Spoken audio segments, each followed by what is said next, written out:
Okay, so good day everyone. So today we will have a synchronous session wherein I will be recording the topic that we should discuss or I should lecture today. But since I attended an ocular inspection sa mga fair station natin along with Sir Aj, so I wasn't able to give you a synchronous lecture. So today we are going to discuss about Lecture 4, so this is depreciation and it's still part of your prelims exam and we still have quiz 2. But before that, matagal pa naman yon 2 weeks from now. So let's focus first sa lecture 4. And I hope nakapag-move on na kayo dun sa ano natin.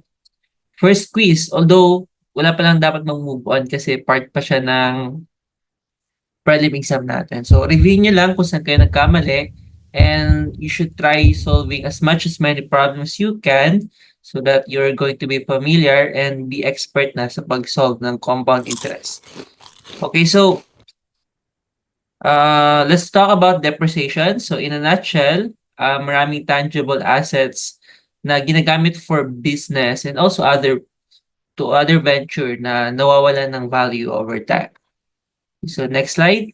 Okay, so depreciation is simply defined as the reduction in the value of an asset. So the longer you own an equipment and the longer the time you use it, so the less value it has.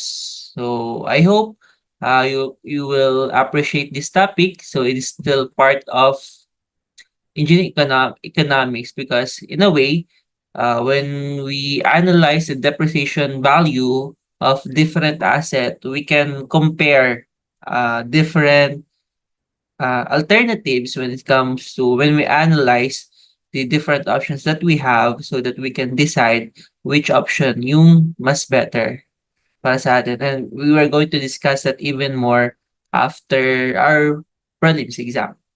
Okay, so and I hope ma-discuss ko siya ng maayos kasi matagal na din yung depreciation na still part of during our third year. So before, dun sa curriculum namin, third year siya in-offer yung engineering economics. Okay, so sabi dito, kapag pinaglumaan na, bumababa na daw yung values. As we can see here in this slide, we have a lot of items here na medyo luma na and then nakastock na lang sa isang storage room. So we have dress, may mga boxes na. So nag-hoard na siya ng mga lumang gamit.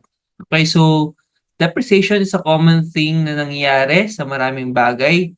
Sometimes pinapalitan na natin. So because of nagde-degrade na, so so naluluma kaya pinapalitan. So kayo ba class? Pinagpalit na ba kayo? Hindi pa naman. So sana hindi ganun mangyari. So I hope you will have time to study depreciation and of course learn more. So we have a lot of resources sa internet that you can use also to learn more about depreciation. And I think na hindi na to yung first time na narinig niyo yung term na depreciation. So it's everything that loses value. So we call it depreciation. So how do we quantify the loss in value in a precise and systematic way? So in this session, we'll explore the various methods used to calculate depreciation, highlighting their relevance in business, tax accounting, and engineering projects. Okay, so to formally define depreciation is used in tax calculation purposes. So instead na maglagay tayo ng first cost sa mga business or tax statement natin, we use depreciation to spread out the cost of an asset. So because of that, we can reduce the income tax that they need to pay, especially dun sa mga businesses. At the end of the year, when we state the depreciated value of their item or the equipment that they use in the operation of their business, so there's a possibility that at the end of the year, the cost of their income tax will be reduced because of the depreciated value of an equipment. So again, here in engineering economy, it's very important since depreciation is another factor that we need to consider when comparing options. So we evaluate how much depreciation of an asset every year, if it's high or lower than the other alternative. Okay, so we have some other definition here that we need to consider. First, of course, the first cost, although parang na-mention na to before dun sa capitalized cost. So ulitin lang natin. So we are going to still use these terminologies, especially for this topic na sa depreciation. So first cost, so ito yung purchase cost natin, kung magkano ba yung equipment na nabili natin at year zero or sa simula. While the book value, ito naman yung value ng equipment natin after some time. So it is the first cost minus the depreciation of a specific year until it reaches the salvage or scrap value. So the scrap value, also known as the salvage value, is the estimated amount that of an asset can be sold for an end of its useful life. So it reflects what the asset is worth as residual material or an obsolete item that is no longer used. So marami tayong mga equipment, especially yung machine, na after its useful years na nagamit natin yung equipment na yun, the spare parts or yung mga metal, especially may mga equipment na made of metal, we can still use the scrap after some time, after na paglumaan na, and then we can sell it sa junk shop na. So we have a lot of equipment na pwede nating mabenta. So maybe some of its part is still useful, can be used in production of another or new equipment as well. So also mga appliances, di ba? Pwede natin ibenta sa junk shop, anything. So all in all, so we can estimate the value of may mga specific study na din kasi kung magkano yung makukuha natin for this specific equipment after some time, after 10 years. So ito yung estimated value niya. Of course, varying naman yung value nun because of the inflation. So kahit pa paano, so still we expect that we can gain something from that equipment, especially yung mga cars. Yung mga parts nun, pwede pa nating magamit. Okay, so we also have here from the website the equipments that has a high salvage value, including the construction equipments like excavator or bulldozers, commercial trucks, farm machinery and medical equipment, and aircraft and luxury cars. So everything. So marami pa tayong mga gamit na wherein we categorize them na magkakaroon ng high salvage value at end of its useful life, or even though not end of its useful life, yung pinaka-functional life niya, kasi yung mga businesses like for example yung mga cars, yung may mga trucks, no, so after 5 years and then bibili sila ulit and then ibebenta nila as a second hand dun sa mga small scale na mga contractors. So yan yung parang cycle for our equipments.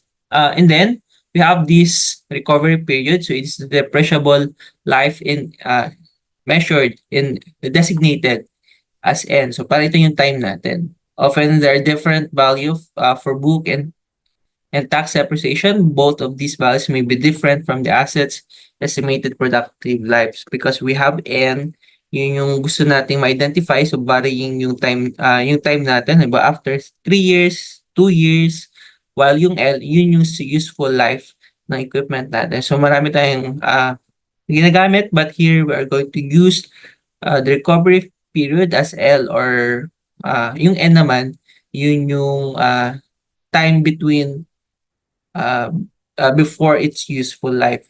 So dalawang period lang yung i-consider natin dito. Okay, so what are the terms that we still have to be familiar with? So paano ba na natin makukonsider na yung isang property or an asset to become a depreciable? So first, it must be used in business or held to produce an income. So an equipment that can produce income or use in the business is considered as depreciable. So ano naman yung mga property or asset na binili natin but we cannot use for business, yun yung mga hindi depreciable. So yung hindi tayo mag-gain ng income all throughout while we use that product, no, or an asset. So marami tayong ganyan. So for personal use, we don't consider it as a depreciable value. But if you are going to sell it, so that's the time that we need to consider those product or item that you have as depreciable na. So next, it must have determinable useful life, so longer than 1 year.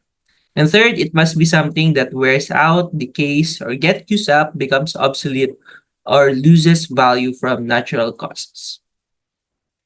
Okay, so we have different types of depreciation. First, the normal depreciation. So normal lang siya. So it refers to the natural wear, pagkasira, or tear or functional obsolescence that occurs over time as the property or asset is used. So we still we further categorize the normal depreciation into two. So we have the physical depreciation. So this type of depreciation occurs due to physical wear and tear of an asset. So say for example, a factory machine that loses efficiency over time because its continuous use leading to a decrease in its value. So the first one refers to yung gamit na gamit kaya nawawala na siya ng value. Okay, so the second one, the functional depreciation. So this occurs when an asset becomes outdated or less useful due to changes in technology or market demand. So say for example, yung pinaka-common is yung mga gadgets such as smartphone. So they become functionally obsolete as new models with better features are released, especially sa mga gadgets and technology. So very fast yung growth or change and update ng mga technologies natin. So hindi naman siya nagluma, but because of meron tayong bagong model, so naging obsolete na siya. So it loses value. So kapag binenta natin siya, mas mura na since meron na tayong bagong model for that smartphone or gadget. So the second one refers to kahit hindi pa gamit na gamit, and then kahit mukha pa siyang bago, but since may mga latest development na, so nawawala na siya ng value. So common dyan yung mga gadgets, yung PS5, although wala pa namang new release, di ba?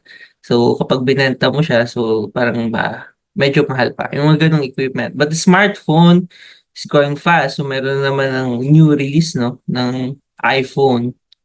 So magbabago na naman yung price ng reset or existing na iPhone version ngayon. So kayo class, saan kayo nakakategorize? Alin kayo dito sa dalawa? Physical depreciation or yung functional depreciation? So pag physical, gamit na gamit. So gamit na ba kayo? Ganun ba yan? So, and then, or functional. So functional, so medyo mukhang bago pa naman kayo, but since meron ng new version, may updated version, so medyo outdated na kayo. So, yan. Doon ba kayo nakakategorize? So, yan. I'm just kidding. So anyway, tinatanggal lang natin yung pagiging antok na, so baka mag-antok kayo sa class natin. Kasi recorded video na naman. So anyway, yung goal natin dito sa makapag-solve ng problem. So I'm just sharing to you some important terminologies that we need to be familiarized with, especially sa depreciation. Okay, so ano pa yung meron tayo dito? So next slide. Okay, so meron pa tayong ibang terminology. So we have these types of depreciation. Aside from the natural depreciation, meron tayong depreciation due to the changes in price level because of the inflation or deflation. For example, a piece of industrial equipment might depreciate in value of cost of similar new equipment increase significantly, of course, due to advancement in manufacturing technology. While the depletion is the reduction of value of natural resource. So we use it in economics now related siya sa natural resources. So for example, a mining company may experience a depletion of its mineral resources as it extracts ores from the mine. So yung mining, in particular, yung mining company, since nababawasan na yung source nila ng mga ano ba yung mga resources, that's why yung value mismo ng company na yon, mining company, nagre-reduce na din. So nagdi-decrease because nababawasan, nagdi-deplete na yung source nila. So similar dun sa mga oil, lahat na yun ay kino-consider natin under the depletion if we're talking about the natural resources. Okay, so overall, we have a lot of, I mean, products or asset na nagde-depreciate. And we also discuss kung ano ba yung mga condition para masabi natin siyang isang depreciable yung asset natin. And we have a lot of consideration, we have a lot of ano ba yung mga common na mataas yung depreciation value na ngayon, binili natin and after a year, ano na, pag binenta natin ulit, mababa na lang yung value. Ibig sabihin, sobrang taas ng depreciation cost niya every year. So, ano ba yung mga example natin? Yes, so we have cars, of course, yung mga equipment, gadgets, consumer electronics, and of course, yung mga damit and office equipment and heavy machinery. So, mataas yung depreciation rate. Opposite naman noon, meron tayong mga parang asset na pag binenta natin, opposite naman, no? After some time na, di ba, pag binenta natin, pinrocure natin ngayon, and after some time, mataas yung makukuha natin, pag binenta natin, mas mataas yung balik. So, meron tayong mga ganun, especially yung mga lupa, no? So, mga lupa, real estate, fine arts, or antiques, yung mga collectibles, may mga ganun. Precious metals or vintage. So, tinatawag natin siyang appreciation, but sa accounting, hindi ginagamit yung term na appreciation or opposite ng depreciation. But what we use in the accounting is the capital gains, yung terminology. So kapag in-state natin siya sa mga income tax, ang tawag natin sa kanya ay capital gains. Opposite siya na depreciation. So very, in particular, applicable siya dun sa mga lupa, sa real estate. Just like what you can see here. So magkano natin ibebenta yung real estate or condo na 'to. May mga bibili pa kaya sa mga ganito. So, i-renovate na lang nila or ito, renovate meron ding merong mga family na puwedeng interested sa mga ganito as long as na yung accessible yung property na yun.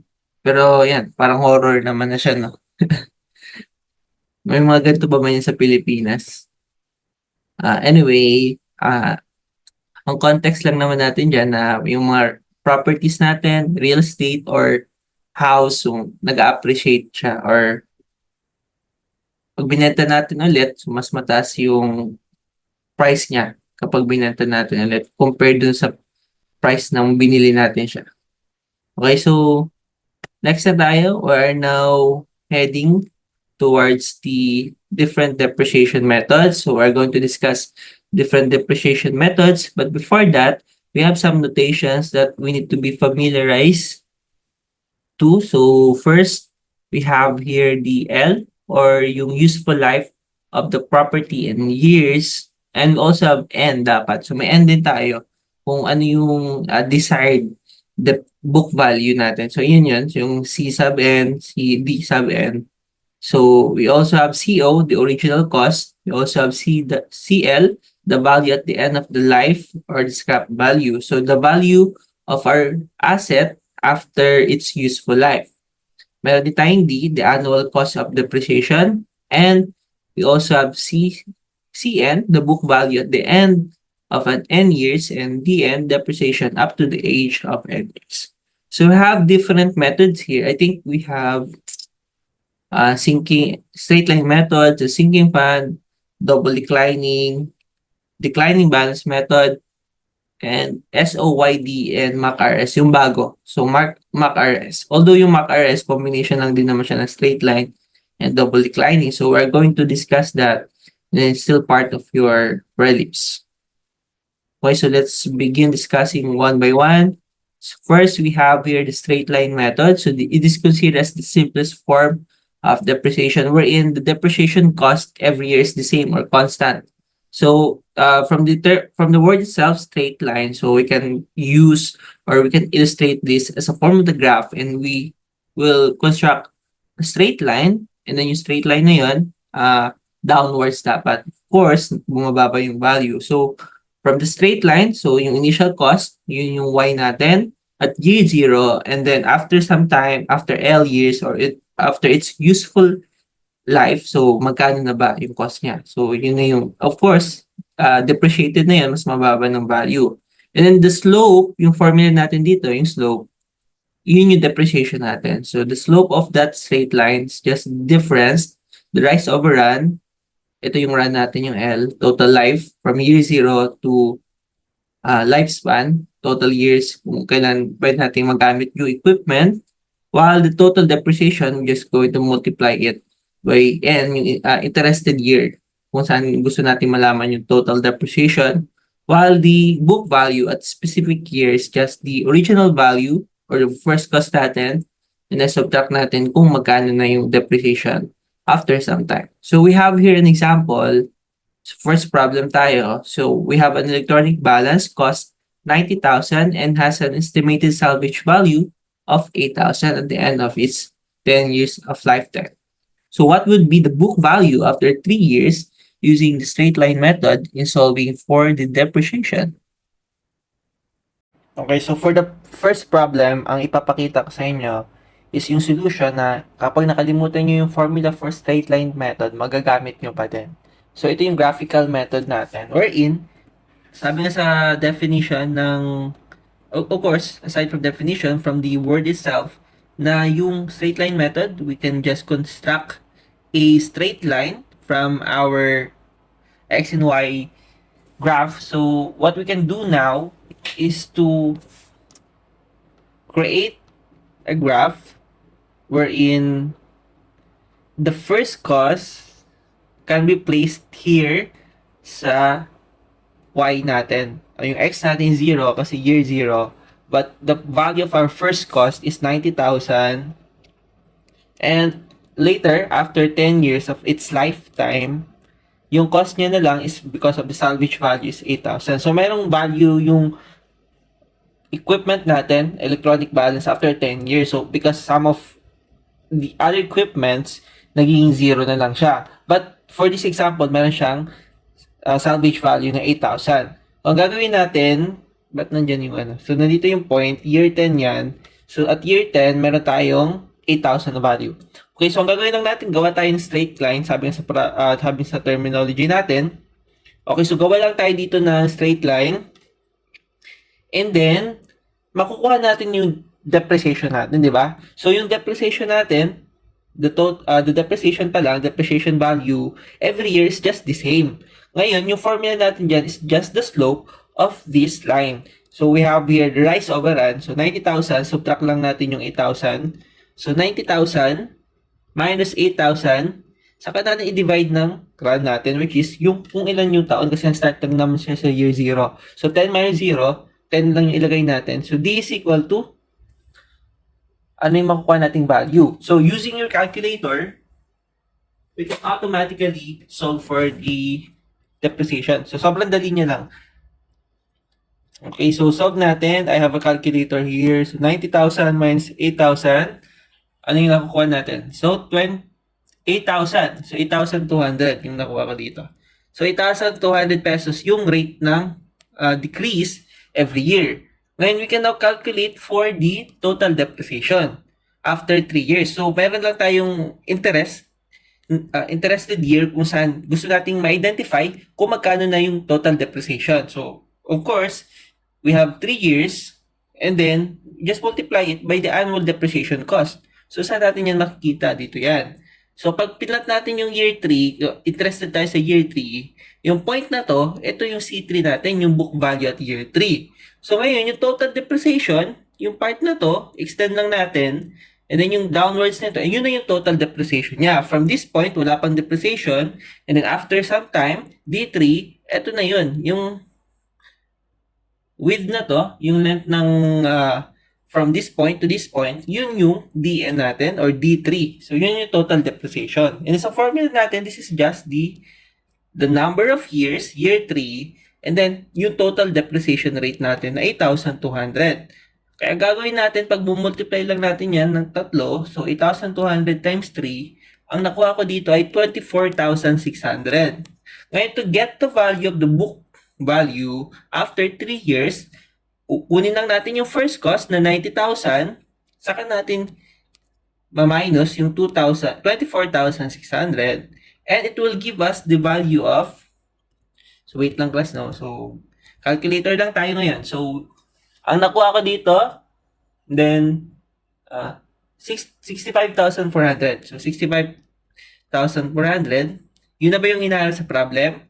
So, what is the book value after 3 years? Okay, so ito na yung inaarap sa problem.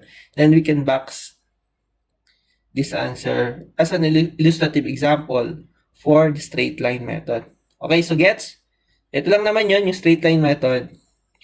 Habang patagal ng patagal, padali na yung mga problems natin, no? We'll see. So, ngayon, after the straight line method, meron din tayong tinatawag na sinking fund formula. Heard the word sinking fund? Yung sinking fund natin, yung formula natin sa annuity, isa siya doon. So, yung sinking fund, usually sinusolve natin siya. And then, if you can recall, yung definition natin doon, what is the sinking fund?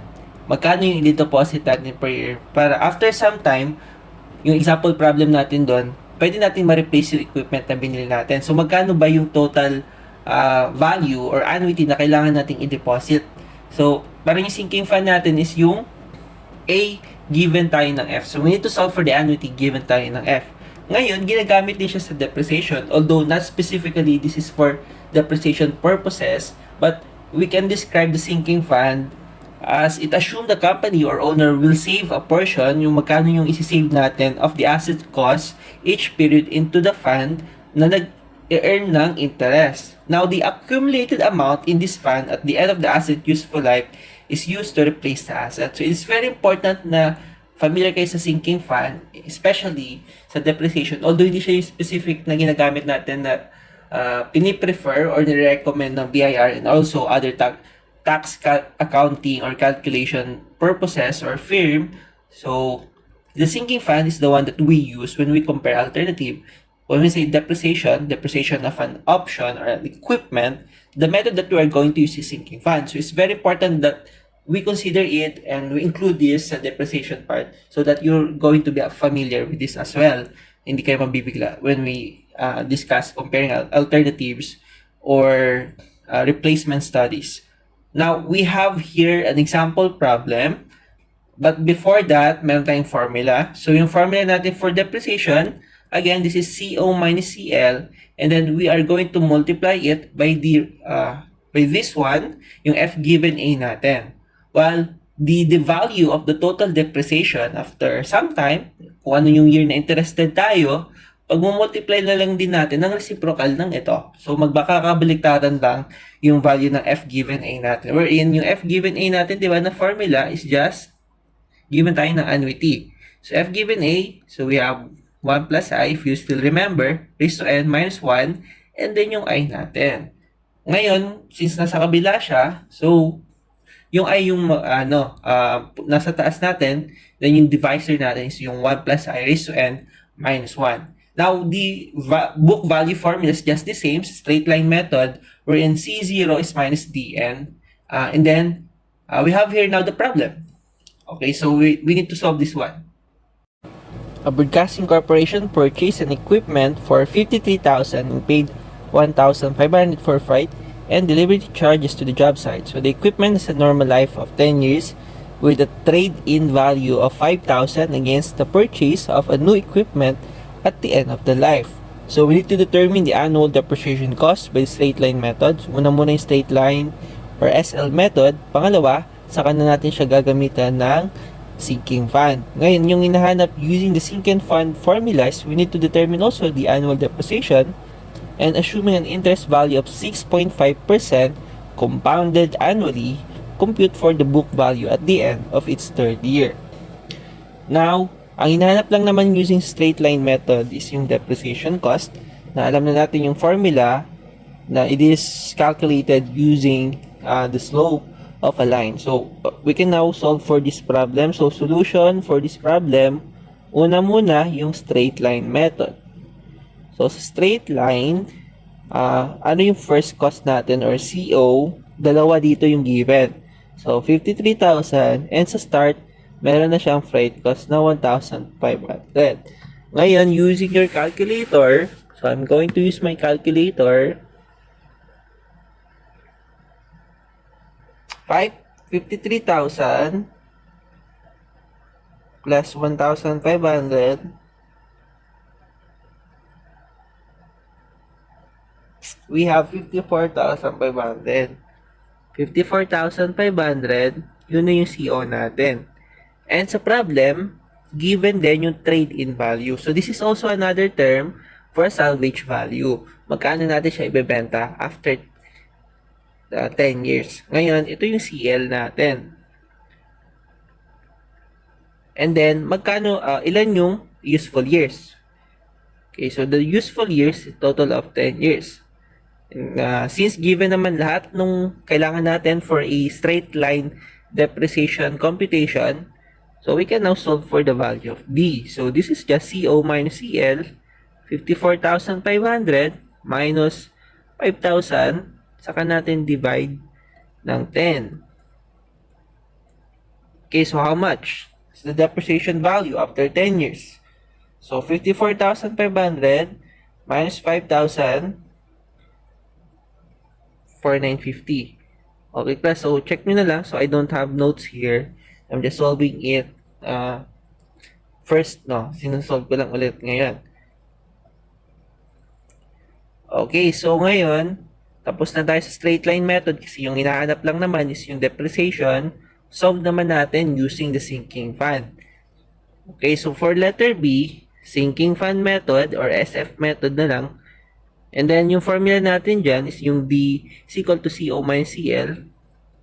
So, D is equal to CO minus CL. And then, yung reciprocal ng F given A natin. So, reciprocal nito, so I yung mauuna. So, I, and then, 1 plus I raised to N. Since we're dealing with 10 years, so raised to L minus 1. Take note na kapag depreciation value, raised to L. Pero, if we're interested in finding the value of total depreciation in specific years, N yung gagamitin natin. But, if you want to calculate for the total at total value, the total depreciation value at the L, or yung lifespan year natin, then, you can replace it by L, no? Yung total years na pwede natin magamit yung isang equipment. Okay, so solve na natin to. So D is equal to 54,500 minus 5,000. And then how much is the interest rate? So interest rate is 6.5. So 6.5, gawin ko ng 0.065. Then all over 1.065 raised to L, 10 years minus 1. Ngayon, using your calculator again, pwede na natin ma-solve yung total depreciation value. So, 54,500 minus, okay, wait lang. So, 54,500 minus 5,000 and then 0.065. So, we have 1.065 raised to 10 minus 1. So, 3,600. So, just to think na same lang yung mga value ng first cost natin but using different method, magkaiba yung makukuha natin depreciation. So, for sinking fund, since we are using the interest rate, of course, we expect na iba na yung makukuha natin depreciation cost. But, the value of depreciation is 3,668. Ito yung annuity value natin na kailangan natin i-save or deposit to buy or replace the equipment worth of 53,000 and 1,500 given tayo ng salvage value. Okay, so we have now calculated the value of D. We can also solve for the value of the total depreciation, yung D natin, D3. So, at the end of third year. So, yung formula natin dyan, same lang, CO minus CL. So, CO minus CL din. Yung D na lang pala. So, yung D natin. So, yung depreciation value na lang natin. So, D, and then, kabaliktaran lang siya ng nung formula natin sa depreciation, 1 plus I, L minus 1 over I. So, hindi na siya L kasi interested lang tayo sa year 3. So, ang mangyari, D3 na lang ang gagamitin natin. So, D3 is equal to yung D natin na 3,668.18. So, 1.065 raised to 3 minus 1 and then 0.065. Now, we can solve for the value of the total depreciation at third year. So, we have 1.065 raise ko lang sa 3 and then minus 1.065 din yung nasa ilalim. So, we can get the value here of D3 is equal to, tama ba? Minus 1 over I, 11,000. 11,735.33. Magkano na ngayon yung book value? So, yung book value at year 3, C3, yung CO natin, first cost, minus D3. So, yung CO natin is yung 54,500. Bawasan lang natin nung 11,735.33. Then, we can get the value of the book at the end of third year. So, what I got here is 42,764.67. Yun din ba yung nakuha ninyo, class?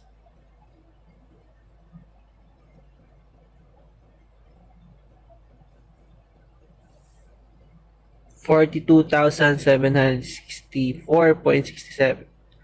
Okay, so yun lang naman yung sinking fund formula, and I hope na nakuha nyo naman yung difference. So, this is just formula based.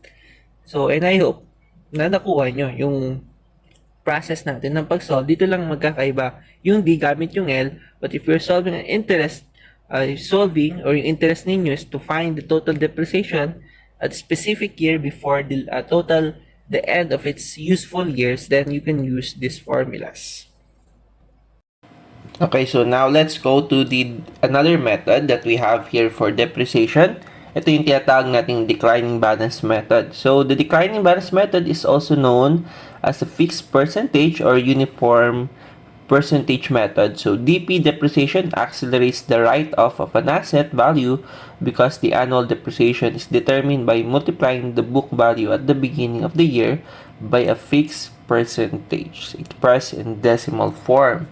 So yung difference naman straight line method dito sa declining balance method is that for declining balance method, meron tayong percentage, fixed percentage na tinatawag, yung K natin dito, wherein yung value ng depreciation natin annually, nagbabari siya. So, say for example, we have this first cost natin at year 1. So, yung CO, yun yung first cost natin.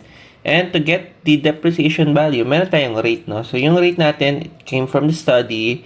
So, we just multiply this value dun sa CO. Yun na yung magiging depreciation value natin. While for the next year, ngayon, of course, bago na yung book value natin, doon na natin i-multiply yung rate ng depreciation natin. So, constant yung rate, pero yung depreciation value natin, nagbabari na siya per year. Kasi, parang yung compound interest lang yan. So, yung rate natin, minumultiply natin doon sa previous book value niya. So, for year 1, of course, yung book value na, yung first cost natin is equal to the book value. But for the second year, magmumultiply na tayo ng percentage dun sa current book value natin after year 1. So, magbabago siya. Nagdi-decrease yung depreciation value natin kasi nagdi-decrease din yung book value. So, we have two methods here. Una, yung manual method. Kapag walang salvage value, we're going to use this. But if you have a salvage value, you can use these formulas. So, yan. So, we have a note here that this method does not apply when using the formula if our salvage value is equal to 0. Okay, I think mas ma-appreciate nyo siya when we solve a problem here wherein we're given a certain type of machine na meron siyang percentage loss na 10% every year. So, yun yung K natin.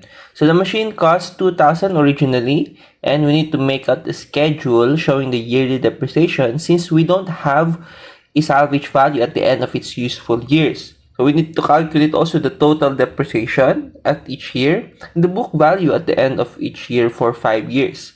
Also, for the follow-up, what if meron na tayong salvage value of 200 pesos at the end of 20 years? So, yun yung useful life niya, 20 years. Now, we can solve this problem first by assuming na wala tayong salvage value. So, first solution, for our solution, yung part A natin, no salvage value. So, kapag wala tayong salvage value, ganito yung method na gagawin natin, manual. Okay, so ang gagawin lang natin, gawa tayong table. Start tayo sa year 1. So, year 1, yung CO natin dito, CN, so C0, ito yung basis natin. So, ito yung first cost. So, we have your 2,000. Now, pagkano na yung depreciation natin? And then yung K na is 0.10. So, the depreciation value, so at year 1 is equal to, we just multiply the CO by the 10%. So, 0.10 and then 2,000. And of course, our total depreciation now is just the value that we are going to get here, which is, so I'm going to use the calculator and I hope we're also doing this. Nagsosolve na rin tayo, no? Okay, so 0.10 ng 2,000, of course 200 yung depreciation value natin for the first year. So, isa pa lang naman yung depreciation natin, so the total depreciation is 200. Okay, so the book value now is just equal to yung CO natin, CO, so C1, CO minus DN. Ngayon, C1 is equal to 2,000 minus 200. Yung C1 natin is equal to 1,800. Ngayon, yung 1,800 na to, yun na yung ilalagay natin na CN na book value kung saan imumultiply natin yung rate natin na 10%. So, C1, yun ang ilagay natin dito, 1,800. And then,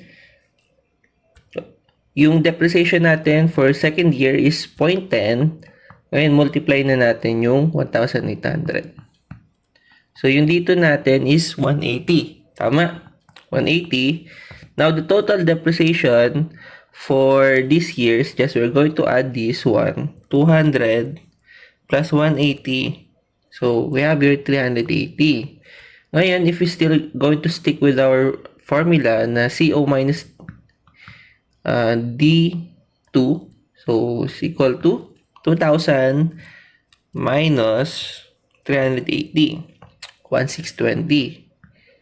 Then, similarly, dun sa mga susunod na years, so C2 is equal to 1,620, and then yung D3 natin is 0.10 ng 1,620. So, 162. And then, of course, add lang natin yung total depreciation from the second year plus the depreciation na nakuha natin for the third year. So, 162, a total of 542 na in total depreciation. Ngayon, the book value is just equal to 2,000 minus 542. So, C3 is equal to 2,000 minus 542. 1,458. Tama? Okay, so, moving forward. So, for C3 natin, yun yung gagamitin natin. 1,458. And yung magiging depreciation value natin for the fourth year is 10% ng 1,458. So, 145.8. And then, we add from the 542. And then, yung nakuha nating 145.8. So, we have here 687.8. And ganun din. So, yung C4 natin is 2,000 minus 687.8. So C4 is equal to 2,000 minus 687.8. So 1312.2.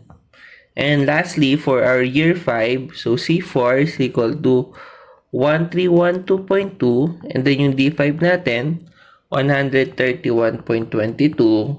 So, pag-add lang natin yung 131.22 dun sa 687.8, so 819.02 na siya. And then for C5, ganun din, 2,000 minus 819.02. So, C5 is equal to minus 819.02. And our final answer, 1180.98, yun na yung book value natin at the end of the 5th year. Tama ba? Yun din yung nakuha ninyo. So, kindly check na lang if tama. And let me know kung ano yung i-correct natin. Okay, so yan yung method natin if we don't have the salvage value. But for the follow-up question, it is asking for the book value after 5 years din. But meron na tayong 250 na salvage value. So, with salvage value,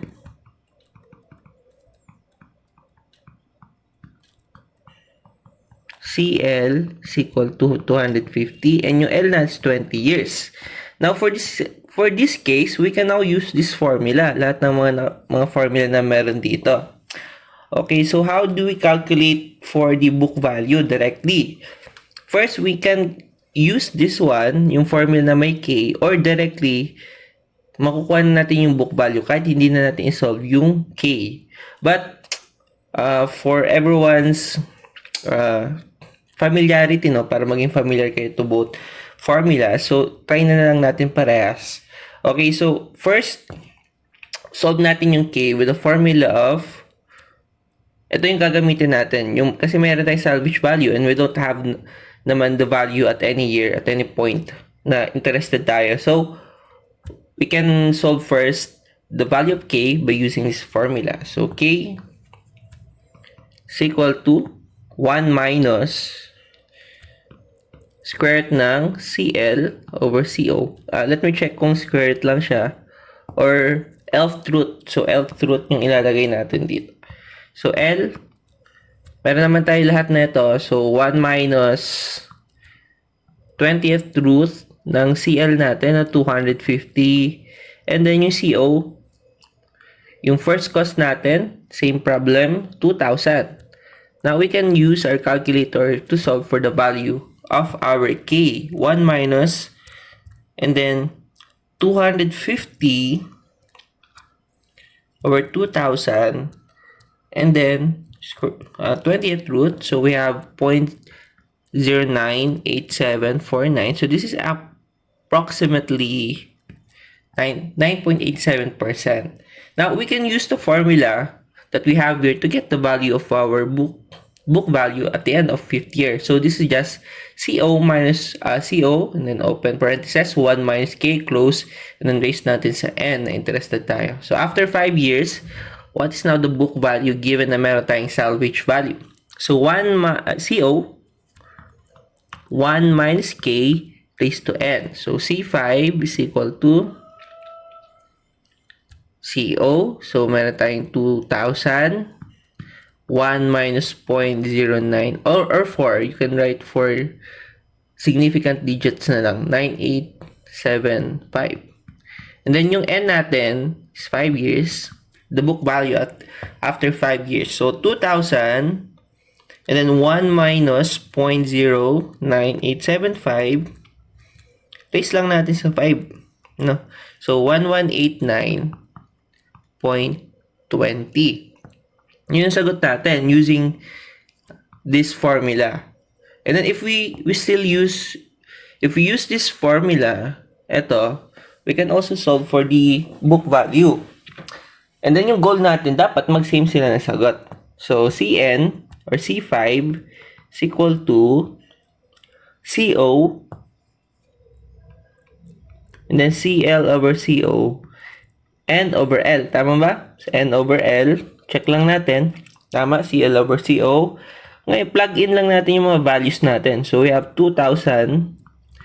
And then yung CL natin na 250 over 2,000. Then, raise lang natin sa N over L. So, 5 years. And the total useful years. Okay, so we have here 2,000. And then yung 250 natin, using your calculator, 2,000. Raise lang natin sa 5 over 20. So we have here 1189.21. Okay, so meron lang discrepancy kasi nag-round off na tayo dito sa formula natin using this, but almost same lang. So 20. Then if we are going to use the most complete decimal form value, so I think mag-same na sila ng value. So can you just please check kung mag-same na sila, but as much as possible, dapat same yung makuha nating sagot. Okay, so the double declining method is very similar to the declining balance method, except that the rate of depreciation K is replaced as 2 over L. Now, when the double declining method is used, the salvage value should not be subtracted from the first cost when calculating the depreciation charge. So, walang effect yung salvage value natin, as we can see here dito sa formula. So the DDB method does not consider the salvage value when calculating the initial depreciation, which is why it results in larger depreciation expenses in the beginning, but later the value of depreciation decreases. That allows company to recover more of an asset in earlier in its useful life, which can be beneficial for tax purposes.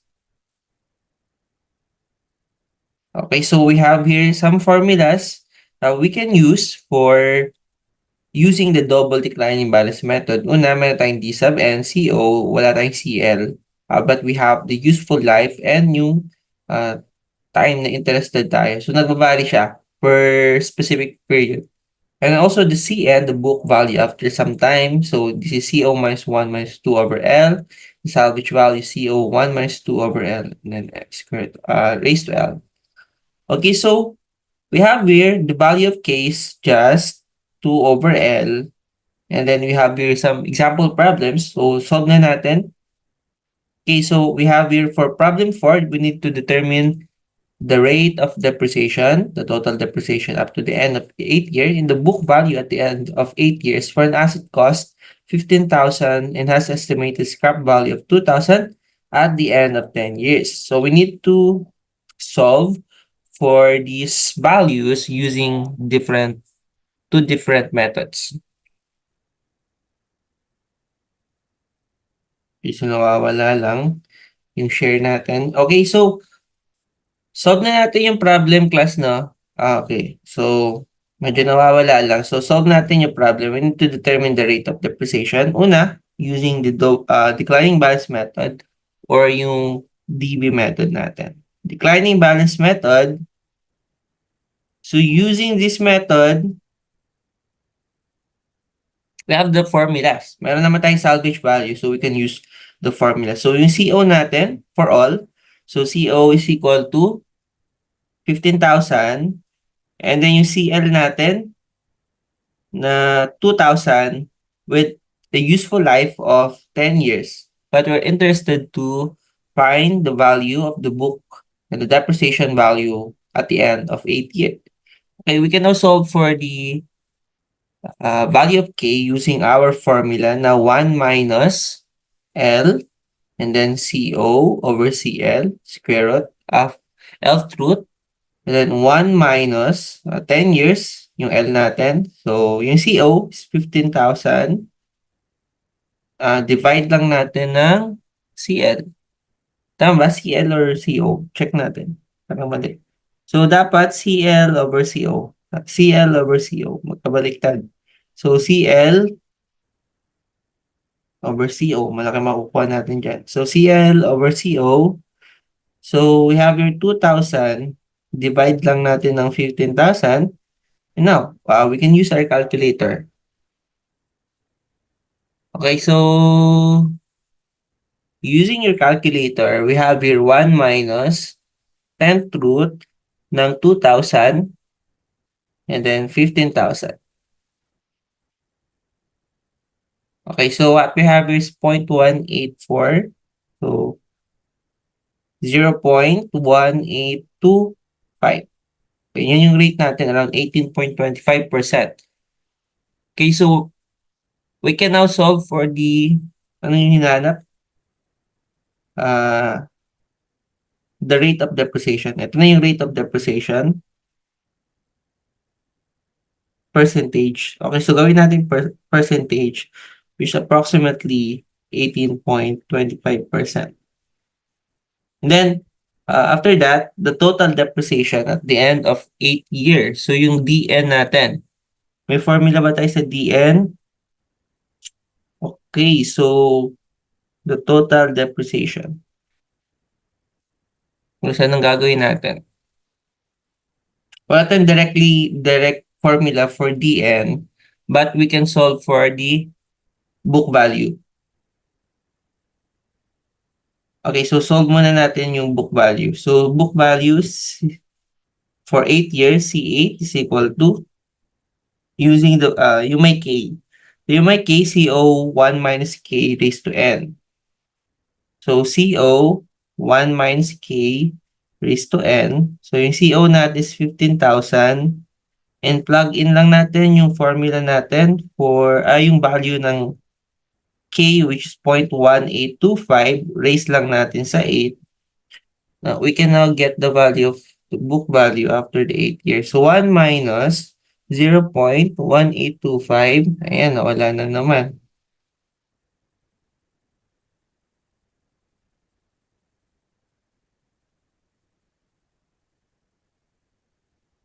1,825 raised to 8.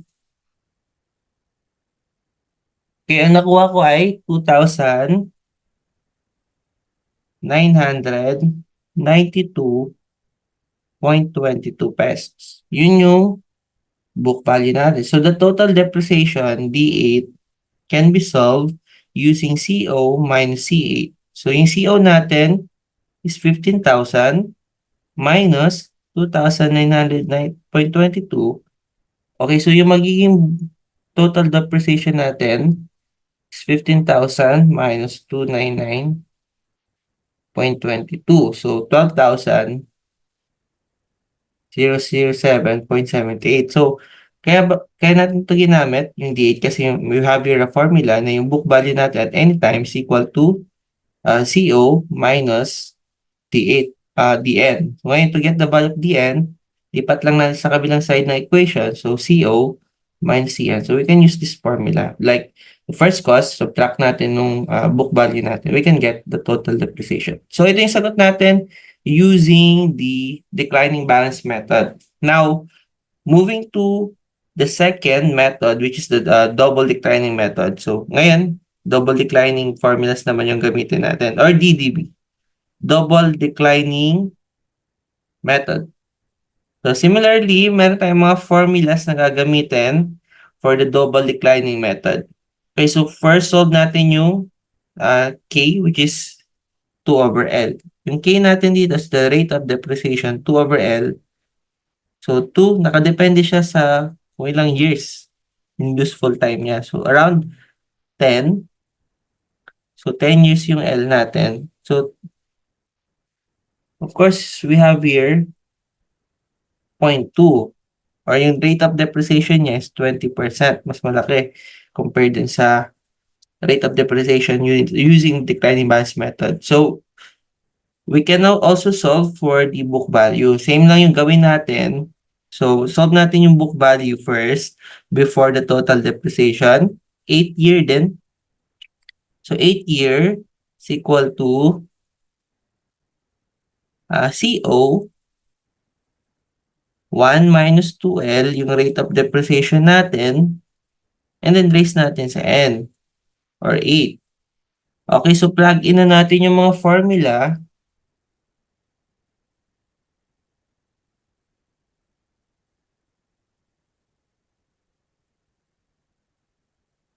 Okay, so we have here, for our first cost, 15,000, and then yung 1 minus 1 minus 2 over 10. Raise lang natin sa 8. And solve na natin. Okay, so 15,000. 1 minus 2 over 10. Raise natin sa 8. 2,516.58 pesos. Yun yung sagot natin sa book value. While to get the total depreciation, D8, so we have CO minus C8. So 15,000 minus 2,516.58. Divide natin ng, using our calculator. Subtract lang siya, hindi divide. 50. 12,483.42.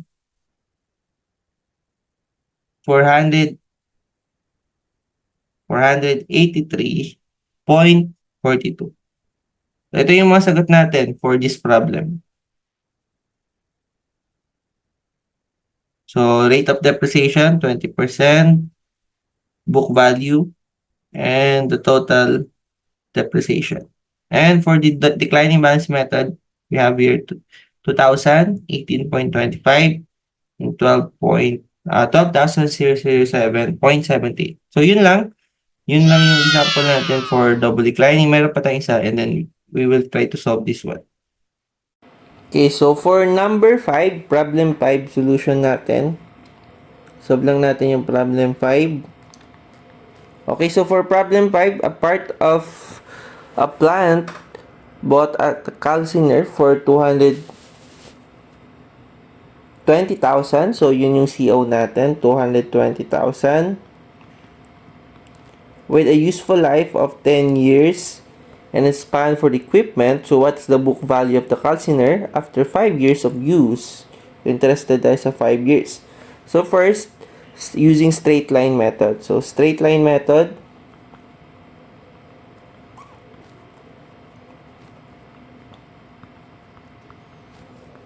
Okay, so we have here CL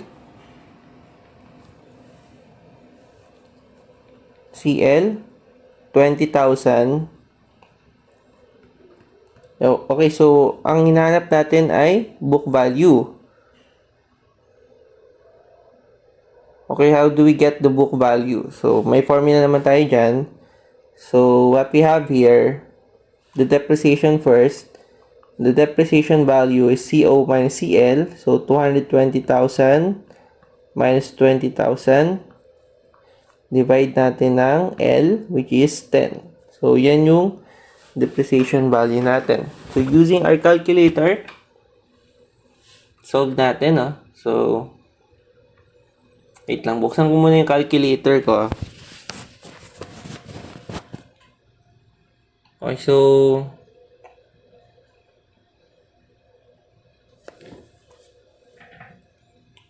$220,000 minus 20,000, divide natin ng 10. So, 20,000. And then, yung D5 natin is just equal to the number of years and yung depreciation natin na 20,000. So, this is around total depreciation, 100,000. So, the book value after 5 years is the CO minus D5 is equal to 220,000 minus 100,000 is equal to 120,000. So, ito yung book value natin using straight line method. Next, textbook declining balance method with salvage value of 22,000. So, DB method, CL natin na 22,000. Okay, so we can directly use our formula na C5 is equal to, using this formula, ito yan, CO, CL over CO, CO, CL over CO, and then N over L. So, direct calculation lang tayo dito. So, we have here CO na 220,000. And yung CL natin na 22,000. Divide lang natin ng CO. 200,000.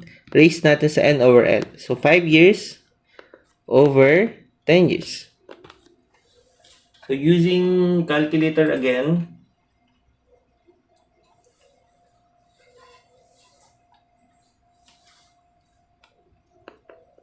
C5, 220,000, then 22,000,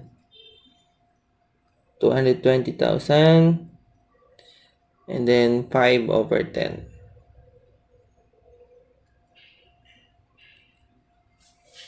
69,570. So, mababa na lang yung book value. 69,570.11 using DB method. While for DDB method, DDB, double declining method, meron tayong formula na CN, CO din, but 1 minus 2 over L, raise natin sa N. So, ganyan lang siya. Direct substitution. So, C5, 220,000, 1 minus 2, and then yung years, and yung 5. C5. So, regardless of the value of our salvage value,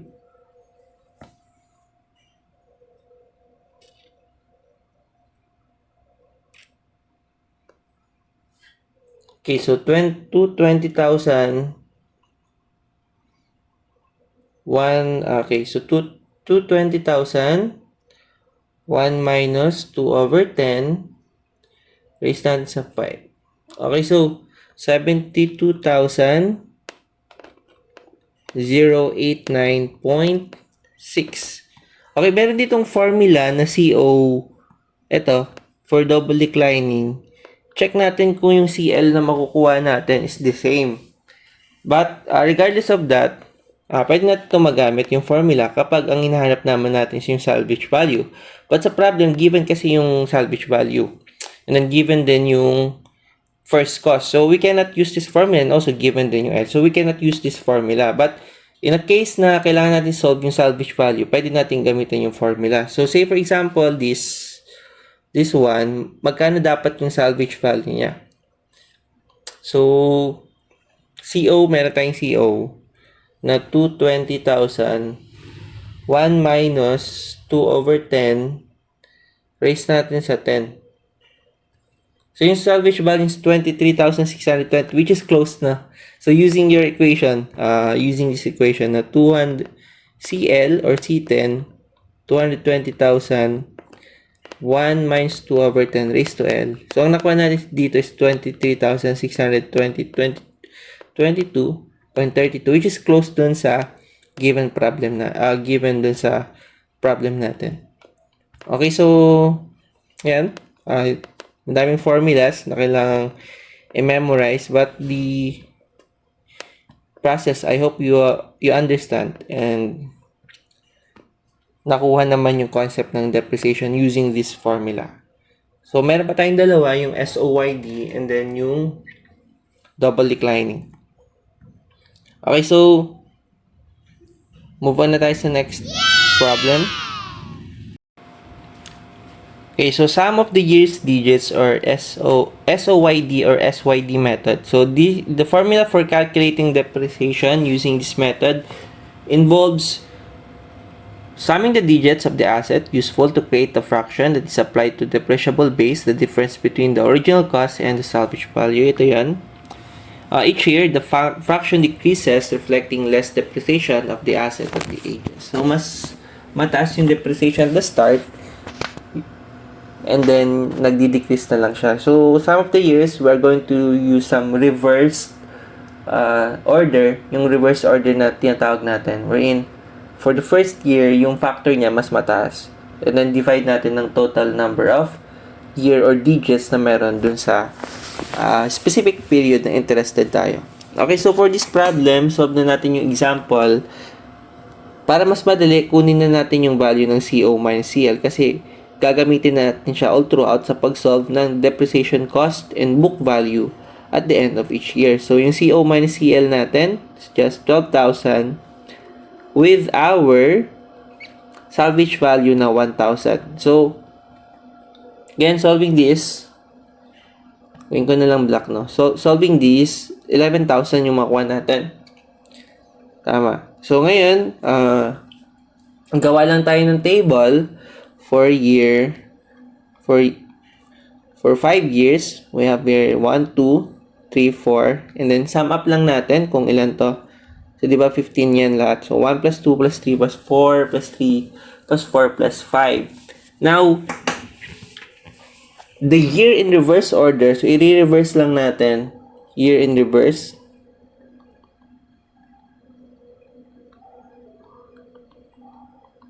Year in reverse. So, for year 1, yung 5 ang ilalagay natin and then decrease na lang siya to 1. And the factor that we are going to use to get the value of depreciation is just this one, the reverse order, and then the total value, so fraction niya. So, we have here 5 over 15 and yung depreciation natin na 11,000. All throughout, same na lang yung kukunin natin. So, 4 over 15, then we have here 3 over 15, so we have here 2 over 15, and for the last year, 1 over 15 na lang siya. Okay, so we have here 11,000 all throughout. 11,000. So, para straight line method lang din siya, although yung basis natin ng pag-decrease is nakadepende kung ilang years. So, using your calculator, ang makukuha nating value is 3,667. We also have 2,933. And then 2,200. 1,467 and 733. Now, the book value at the end of this year, ang gagawin natin is for C1, so we have 12,000 minus natin ng 3,667. Okay, so ilan makukuha natin dyan? So, 12,000 minus 3,667, so 8,333. So, for second year, so we have here 8,333 minus 2,933. 833 minus 2,933. 5,400. Okay, ganun na din yung gagawin natin. 5,400 minus 2,200. So, we have here 3,200.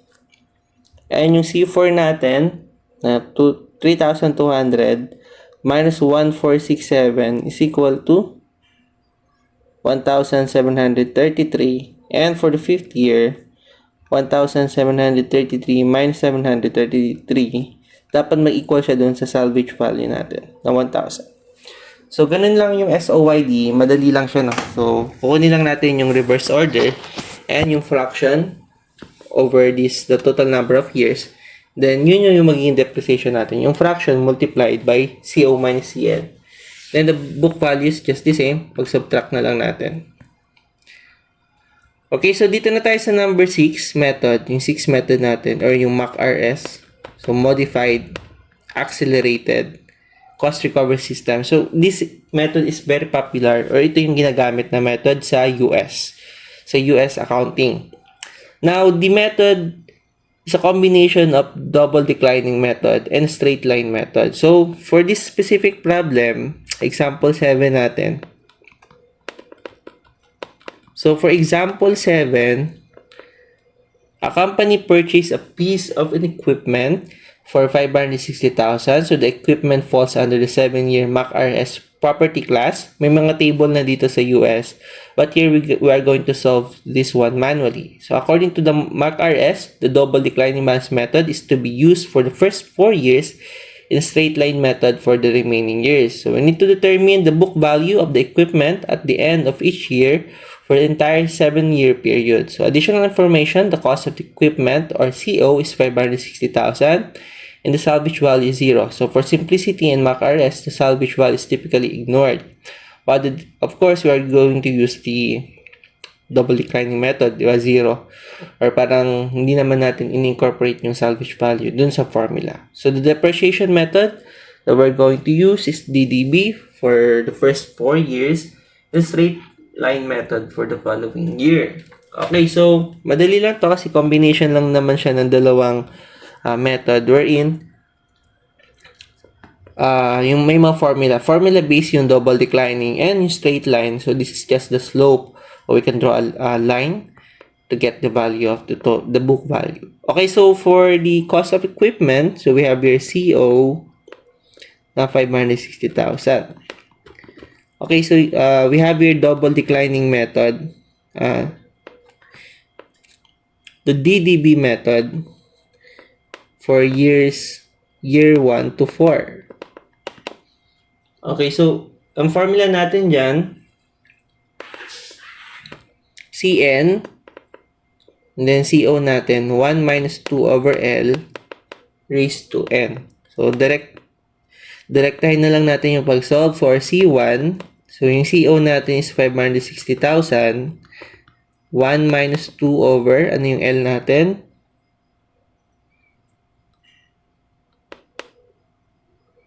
So, 7 years. So, 7 years. And then, 1 over 2L. So, 7. And then, raised to 1. Solve natin. So, 560,000.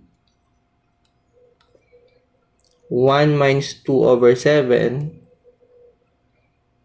So, 400,000 yung book value natin for the first year. While for the second year, C2 is equal to 560,000 pa din. But 1 minus 2 over 7 raised to 2. 560,000. 1 minus 2 over 7 raised to 2. So, we have here 285,714.29.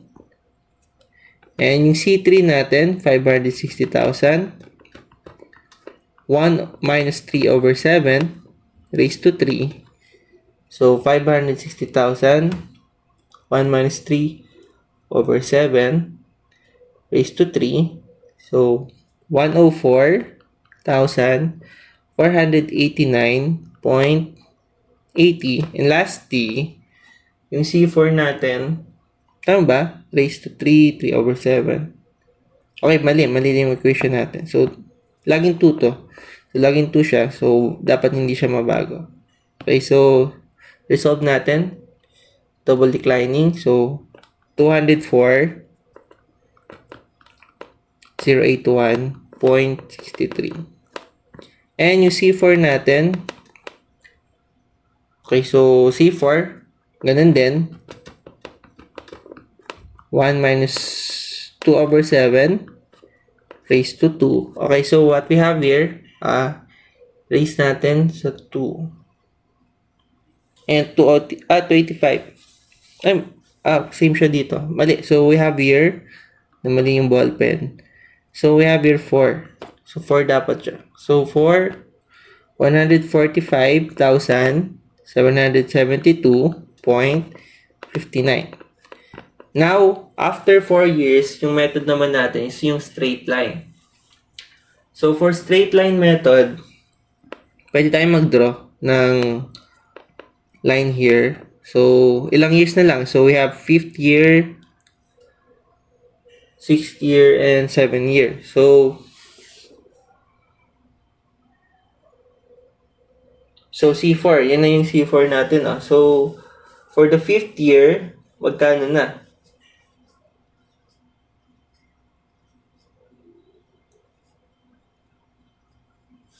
Okay, so yun na yung C4 natin. And then, for years 5 to 7, so straight line. Year 4, yun na yung book value natin, 145,000. Okay, so yun na din yung magiging first cost natin for the 5th year. And then 6, and then 7. Tama ba? Okay, so may year 4 pa pala tayo dito. So, year 4. So, 0, 4 years, 5, 6, 7. So, at the 4th year, what we have here is 145,772.59. At the end of fourth year, yun na yung book value niya. So, magkano na yung book value natin at the end of 5th, 6th, and 7th?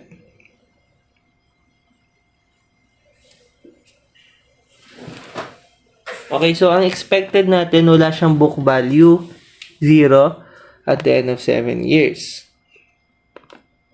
So, straight line na lang tayo dyan. Kailangan natin makuha yung book value niya, 5th year and 6th year. Okay, so, yung depreciation natin annual is just the rise over run. So, 145,772.59. Ilang years to? 1, 2, 3. Divide natin ng 3. So, 145